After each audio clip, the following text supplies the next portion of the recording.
Je traite les âmes comme Dieu me les fait voir, disait le Padre Pio. Et notre bon capucin avait 1000 façons de traiter les âmes, chacune en fonction de sa psychologie, de sa sensibilité, de son amour pour Dieu, de sa loyauté aussi.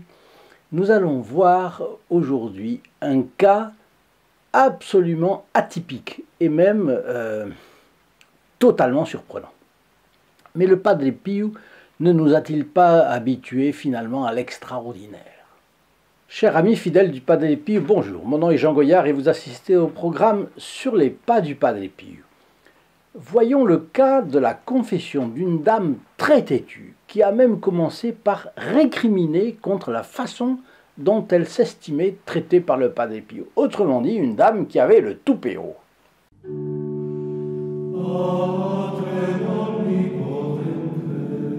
Petite précision utile, grâce à certains de ses amis, la chaîne Sur les pas du Padre Pio diffuse gratuitement la photographie du Padre Pio. L'objectif est de faire connaître que la mission de ce grand saint est d'arracher les âmes aux griffes du diable. Il s'agit donc d'amener la présence consolatrice du Padre Pio dans le maximum de foyers. Et afin de recevoir gratuitement cette photographie pour vous ou un de vos proches, il vous suffit de téléphoner au 08 05 36 08 47, appel gratuit depuis la France métropolitaine, coût d'un appel local depuis les DOM-TOM, et depuis le Canada, composez le 1 844 398 88 67. En fin de vidéo, je vous laisserai une belle prière de saint Alphonse de Liguori. Notre Fioretti du jour concerne une femme de passage à San Giovanni Rotondo. Et un mystère plane sur elle et le but qu'elle a en arrivant. Pourquoi est-elle venue? Dans quel état d'esprit aborde-t-elle la confession? D'où vient-elle aussi? La seule chose qu'on sache est qu'elle est anglaise. Et bien sûr, on sait aussi ce que je vais vous raconter puisqu'elle a ensuite laissé son témoignage au couvent des Capucins. Elle prend son tour dans la file de confession. Et le moment venu, elle se glisse dans le confessionnal. Quand le Padre Pio l'aperçoit derrière la grille du confessionnal, il lui dit « Je n'ai pas de temps à perdre avec vous. Changez de vie. » Et il ferme le guichet en le faisant claquer. Son expression « changer de vie » laisse évidemment entendre le pire. Une chose est sûre, cette dame vient de recevoir une douche froide, et avec elle, l'humiliation d'avoir à passer devant la file de femmes qui attendent leur tour et qui cherchent sur le visage de la personne une indication qui pourrait révéler un peu du mystère de cette confession manquée. Donc elle est saisie, mais toutes les autres femmes sont saisies aussi, parce qu'il y a un côté pédagogie dans tout cela. Imaginez-vous à la place d'une de ces pénitentes qui fait la queue derrière. Vous auriez peut-être deux réactions l'une derrière l'autre. D'abord, ou celle-là, je n'aimerais pas être à sa place. Et puis, il ne faudrait pas que ça m'arrive à moi aussi. Disons que cela favorise un examen de conscience peut-être un peu plus exact. Au lieu de chercher des circonstances atténuantes, il paraît que c'est la mode de nos jours. N'est-ce pas? Bon, mais cette Anglaise revient. Et vous vous attendez à ce que tout se passe bien cette fois-ci. Eh bien non. Le Padre Pio la reçoit exactement de la même façon. C'est-à-dire, il claque la grille, il claque le guichet du confessionnal. Et elle repart une deuxième fois sans même s'être confessée. Le Padre Pio exagère-t-il cette fois-ci? Les livres que j'ai consultés ne disent pas combien de fois la dame est revenue. Mais le père Pascal Cataneo écrit que cette Anglaise n'a pas abandonné la partie. Elle s'est présentée au confessionnal du Padre Pio une troisième fois, puis une quatrième, une cinquième, une sixième. Vous voyez que c'était une têtue de... une têtue de chez têtue. Bon, et cela a duré une vingtaine de jours. Chaque fois, elle insiste auprès du frère capucin, chargé d'organiser les confessions, pour que, malgré ce qui s'est passé, eh bien, on lui donne un tour. Alors elle prend son tour dans la file, et chaque fois, elle était conduite. Le Padre Pio refuse catégoriquement de la recevoir. Qui des deux fermetés l'emportera? Celle de l'Anglaise droit dans ses bottes ou celle du Capucin éclairé par la Providence? Que discernait l'Anglaise dans sa propre conscience? Mystère. Que discernait le Padre Pio dans la conscience de l'Anglaise? Au vu du comportement du Padre Pio, on déduit qu'elle n'a pas les dispositions requises pour se confesser. Mais si elle n'a pas les dispositions requises, pourquoi insiste-t-elle? Je fais une parenthèse dans mon récit pour vous dire un mot sur le groupe des protégés du Padre Pio, parce que sans eux, ces vidéos seraient impossibles. Ils ont les mêmes difficultés que tout le monde. Que vous, que moi, la solitude parfois, les problèmes de santé souvent, la vie chère dont ils supportent les conséquences, les questions d'éducation des enfants toujours. Mais malgré cela, ils font un effort spécial pour être un trait d'union entre le Padre Pio et les âmes de nos contemporains. Et ils rendent matériellement possible l'édition de nos ouvrages sur la vie du Padre Pio, l'opuscule pour la bonne confession, le livre de prière, l'expédition des photographies du Grand Capucin, etc., etc. Tout ce matériel est distribué gratuitement et envoyé franco de port dans tous les coins de France, y compris les dom-toms. Cela coûte cher. Eh bien, c'est l'effort des protégés du Padre Pio. Pour les connaître, c'est simple. Cliquez sur le lien affiché sous cette vidéo, www.st-padre-pio.fr, ici en dessous. Pardon. Et laissez-vous guider. Vous trouverez expliqué le geste militant des protégés du Padre Pio et les bénéfices qu'il y a à faire partie de leur groupe. D'abord, la messe célébrée à leurs intentions, une fois par semaine, tout au long de l'année. Pardon.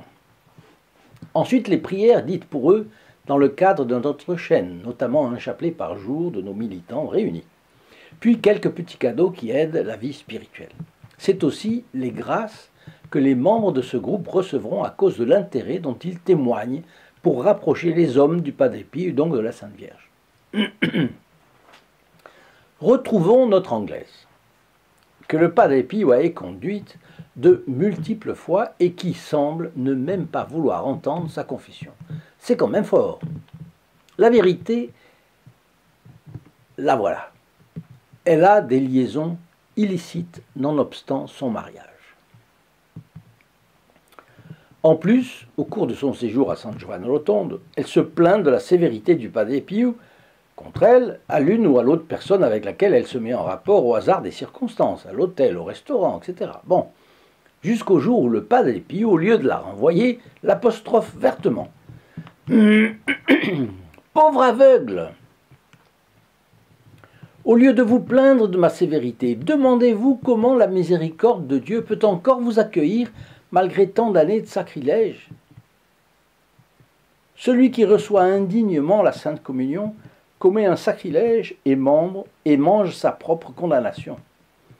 Là, le Padre Pio répète simplement la phrase de saint Paul dans la première épître aux Corinthiens, au chapitre 11, paragraphe 29. Alors il continue. On ne peut pas alors se sauver sans une grâce très particulière obtenue par des âmes proches de Dieu. Pour conserver une apparence de respectabilité, n'avez-vous pas reçu la Sainte Communion pendant des années et des années à côté de votre mère et de votre mari, alors que vous étiez en état de péché mortel? C'est pour l'Anglaise une révélation fulgurante. D'un coup, elle voit dans une lumière crue sa vie étalée comme sur un tableau. Révélée par ce capucin, c'est comme voir sa vie ainsi que Dieu la voit. Et c'est là surtout le côté fulgurant pour elle. Qu'est-ce qu'elle va faire? Eh bien, d'un coup, elle réalise, elle reconnaît les faits, elle regrette tout, elle se repent, elle s'en confesse et elle reçoit l'absolution. L'histoire raconte aussi qu'elle a remercié le Padre Pio de lui avoir renvoyé l'image réelle de sa vie comme dans un miroir. Elle s'est vraiment convertie, elle a fait volte-face, elle a réformé ses actes et sa mentalité, et a multiplié les bonnes actions, les bonnes œuvres en réparation de ses fautes. Le diable est intelligent. Il propose d'abord à l'âme de petites concessions qui l'habituent au péché véniel. L'âme s'accoutume à un état qui n'est ni blanc ni noir, mais beige, gris. L'âme déjà plus du tout innocente est un peu sale, puis de plus en plus sale, jusqu'au jour où Satan lui offre un avantage fugace mais séduisant, moyennant un péché mortel. L'âme peut se confesser et tirer des leçons de son échec. Et là, ça peut être la conversion. Mais si elle s'habitue au péché mortel, ce n'est plus un péché, c'est déjà un vice. Et dans cet état, il est difficile pour elle d'y voir clair. D'abord parce que la sensibilité aidée par le diable entraîne impétueusement. Et aussi parce que la conscience trouve 1000 justifications et minimise ses fautes. Le diable a ses astuces pour cacher la gravité du péché avant qu'il ne soit commis et pour aggraver la proportion de la faute après le péché, pour faire désespérer le pécheur. C'est pourquoi la formule souvent utilisée de clair-obscur de la mauvaise conscience est très bien trouvée à mon avis. L'âme sait confusément qu'elle a mal fait, mais elle n'arrive plus à discerner les bons principes violés, ni les mauvais principes vers lesquels elle est attirée. Et c'est pourquoi il faut aller se confesser régulièrement. Le Padre Pio disait que dans la société actuelle, c'était il y a un demi-siècle, vous imaginez, 1 ou 2 confessions par an ne suffisaient absolument plus pour être en ordre avec les commandements de Dieu et en paix avec sa conscience. Aujourd'hui, 50 ans après, c'est encore plus vrai. Le Padre Pio conseillait 1 confession par semaine. En tout état de cause, rien ne vaut une bonne confession, parce que avoir la conscience vraiment tranquille, cela n'a pas de prix. L'âme en paix avec Dieu connaîtra des difficultés, des épreuves, des échecs, des catastrophes même, parce que la souffrance fait partie de la vie après le péché originel. Mais l'âme se saura amie de Dieu, agréée par lui, surtout secourue et guidée par la bienheureuse Vierge, notre reine et maîtresse. Si l'on veut appliquer ce principe à la protection du Padre Pio vis-à-vis de ses fils et filles spirituels, c'est la même chose. Quelqu'un ne pourrait pas dire de lui-même qu'il aime le Padre Pio s'il ne mettait pas en œuvre les conseils de celui-ci pour aider les âmes à s'arracher des griffes du diable, pour œuvrer dans la mesure du possible à faire connaître la vie maintenant du Padre Pio pour nous, si indispensable au salut de tant d'hommes et de femmes aujourd'hui.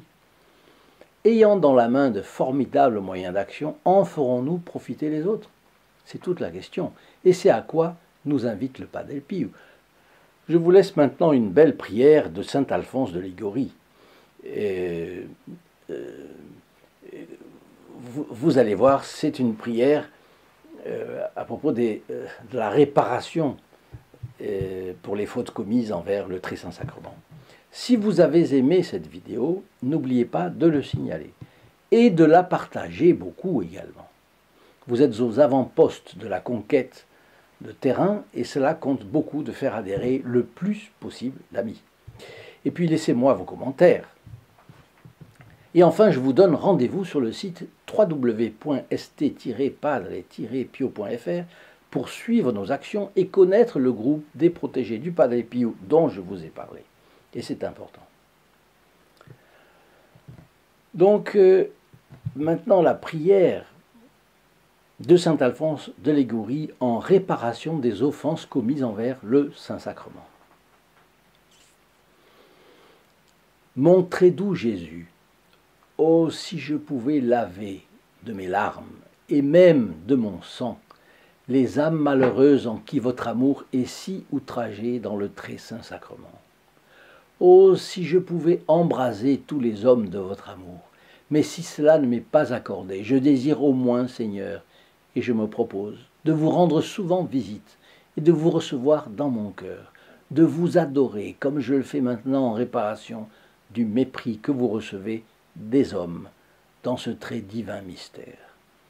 Ô Père éternel, acceptez ce faible hommage que le plus misérable des hommes vous rend aujourd'hui en réparation des injures faites à votre divin Fils dans le sacrement. Acceptez-le, uni à l'honneur infini que Jésus-Christ vous a rendu sur la croix et qu'il vous donne encore chaque jour au très saint sacrement. Et vous, Marie, ma mère, obtenez-moi une sainte persévérance. Ainsi soit-il. Chers amis fidèles du Padre Pio, je vous souhaite une excellente journée et à la prochaine fois. Au revoir. In nome del Padre, del Figliolo e dello Spirito Santo, e così sia. Sia lodato Gesù e Maria, e